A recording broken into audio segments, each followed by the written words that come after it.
Olá, meu nome é Rafael, estou aqui de novo nesses vídeos sobre o congresso da ASCO, que aconteceu na final de semana passado, do dia 29 ao 31 de maio. E hoje a gente vai abordar um assunto que é novidade na plenária da ASCO, na principal apresentação do Congresso de Oncologia. Geralmente se fala sobre os tumores sólidos, e neste ano um dos estudos foi sobre hematologia. E agora eu estou aqui com os dois hematologistas do nosso grupo, doutora Márcia, doutor Paulo, para falar um pouco sobre dois estudos que saíram na ASCO e que podem trazer novidades para os nossos pacientes.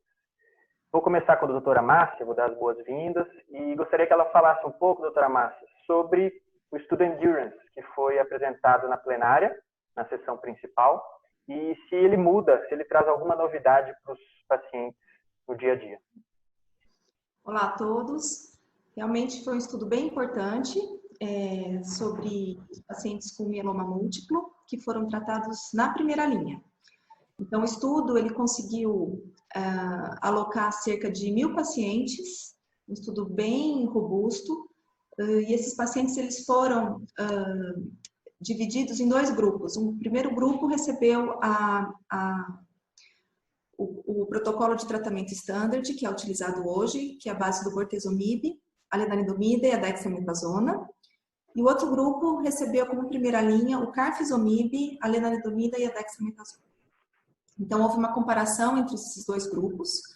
E os principais desfechos que o estudo mostrou foi se haveria um aumento de sobrevida de progressão da progressão livre de doença desses pacientes, se houve alguma alteração em relação à sobrevida global desses pacientes, avaliou também os efeitos de eventos adversos, então as toxicidades apresentadas e como que esses pacientes se comportaram. Foram pacientes elegíveis aqueles que tiveram o diagnóstico do mieloma múltiplo e que conseguiram entrar no estudo mediante os critérios todos. Legal. E o que ele mostrou para a gente de benefício em relação ao braço, que é normalmente o tratamento atual? A comparação desses dois grupos no estudo mostrou que não houve diferença importante entre a sobrevida livre de doença, da progressão, e a sobrevida global desses pacientes. Então, no nosso entendimento é que a terapia standard que está preconizada, que é na primeira linha o bortezomib, a lenalidomida e a dexametasona, continua sendo o tratamento standard e de primeira linha para os pacientes recém-diagnosticados de mieloma múltiplo. O carfilzomib ele é um tratamento já bem estabelecido também no Brasil. Aqui nós utilizamos na segunda linha para os pacientes que já tomaram o bortezomib e que não tiveram uma boa resposta. Então, ele está contemplado nessa situação. Então, nós não, baseados nesses estudos, a gente não consegue trazer o carfilzomib numa primeira linha nesse momento. Certo. E, Paulo, já te dando as boas-vindas à nossa discussão, queria que você nos dissesse se você acha que tem algum tipo de paciente para o qual o carfilzomib seria a opção numa primeira linha, pensando nas toxicidades, por exemplo. Bom, olá a todos. Então, como a Márcia falou, realmente esse estudo ele foi bastante legal para nós hematologistas, que respondeu uma dúvida que a gente já vinha se perguntando há bastante tempo. Esse estudo, o Endurance, ele excluiu os pacientes que têm um mieloma de alto risco, que a gente chama, que seria aquela doença da forma mais agressiva. Alguns protocolos eles aceitam o carfilzomib em primeira linha justamente esses mielomas de alto risco. Então, para esses pacientes que têm uma doença com uma biologia um pouco mais agressiva, uma doença com alguns marcadores que mostram que ela vai avançar mais rápido, pode ser que o carfilzomib ele tenha um benefício sim sobre o bortezomib, tá? Quanto aos efeitos colaterais, o bortezomib ele causou mais neuropatia, que como o nome diz, uma doença dos nervos, pode causar desde formigamento até um déficit na mobilidade mesmo. Já o carfilzomib causou mais toxicidade cardíaca, fez um pouquinho mais de mal para o coração. tá? Mas a grande pegada do Endurance foi esse. Ele não incluiu os pacientes com mieloma de alto risco. Então, pode ser que para esse grupo específico tenha benefícios a ele em primeira linha. Interessante, né? Mesmo sendo estudo negativo, a gente tem que adequar, né, o dia a dia e tentar entender se ele traz algum benefício para algum paciente específico. E já pegando o gancho, Paulo, queria falar sobre o outro estudo, que é um estudo que chama Keynote 204 e que tentou avaliar a imunoterapia para um outro tipo de doença, agora sobre os linfomas de Hodgkin. E você acha que a gente tem uma nova alternativa, um novo padrão para esses pacientes com linfoma de Hodgkin? Queria que você falasse um pouco sobre o estudo. Então, o Keynote, ele, como você falou, ele avaliou tratamento para linfoma de Hodgkin refratário, que é aquele linfoma que não respondeu à primeira linha.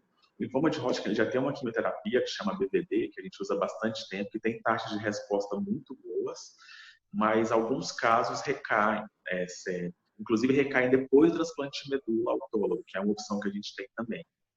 A droga padrão, que a gente vinha usando para esses casos, é um que se chama brentuximab vedotina. É um anticorpo que ele mira em um receptor ali na superfície da célula que causa o câncer. Tá? E tem uma outra classe de remédios, que inclui o nivolumab, que a gente já vem usando, e o pembrolizumab, que é um remédio que está, inclusive, usado para outros tumores sólidos, como tumor de pulmão, principalmente. Tá? E o Keynote ele fez justamente isso. Testou se não seria mais interessante usar o pembrolizumab para os casos refratários, ao invés de usar o brentuximab. Nesse estudo foram incluídos pacientes refratários à quimioterapia, que não foram elegíveis a transplante de medula óssea ou que recaíram pós-transplante.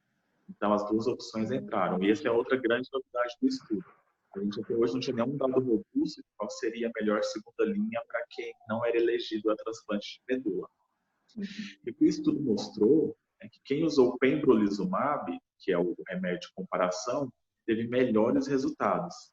Teve tanto sobrevida livre de doença melhor. O que esse dado mostra? Mostra para a gente o tempo que o paciente ficou sem a doença depois de tratar, contra a própria sobrevida global maior também. Então, quem usou pembrolizumab viveu mais, dizendo assim, viveu mais fácil. Tá? Com relação ao perfil de toxicidade, quem usou pembrolizumab teve mais pneumonias, mas o autor do estudo fala que foram, na maioria das vezes, mais fáceis de lidar, não teve um grande problema. E a taxa de efeito colateral grave, que é efeito colateral grau 3 a 5, que a gente chama, foi bem semelhante entre os dois braços. Então, realmente, parece que aí mudou um pouco o nosso paradigma para a Hodgkin. A gente estava achando que o brentuximab era o tratamento padrão, mas pode ser que não seja. O Keynote está mostrando para nós que o pembrolizumab pode ser uma opção mais interessante para casos refratários. Ótimo, então temos provavelmente um novo padrão. E, doutora Márcia, a senhora acha que o pembrolizumab, que é essa imunoterapia, chega para aprovação em bula no Brasil em breve? Você acha que deve demorar? É uma perspectiva, Rafael. Ele já está incorporado no Brasil, né? Como o Paulo falou, para tanto câncer de pulmão e cabeça e pescoço. Então, em relação ao uso da medicação no Brasil, ela é bem apropriada, e a questão de ser incluída mesmo na bula da medicação e essa nova indicação, com a aprovação da Anvisa, né? Então, isso a gente pode aguardar num futuro próximo. Interessante Legal. também que os pacientes que participaram do estudo são pacientes com Hodgkin com várias linhas terapêuticas, tem pacientes até com quase 10 linhas terapêuticas. Então, mesmo assim, o Pembro mostrou ser bastante eficaz para esses pacientes multitratados também, né? É uma opção terapêutica, sim, que a gente espera acontecer. Legal. Então, eu acho que é isso. A gente traz novidades de um congresso que geralmente aborda mais tumores sólidos, mas que esse ano trouxe vários estudos, que inclusive alguns que mudaram a conduta para os nossos pacientes, trazendo sempre mais benefício. Agradeço então, doutor Paulo, doutora Márcia, pela disponibilidade e pelas opiniões. Muito obrigado, gente. Tchau, até. Tchau, tchau.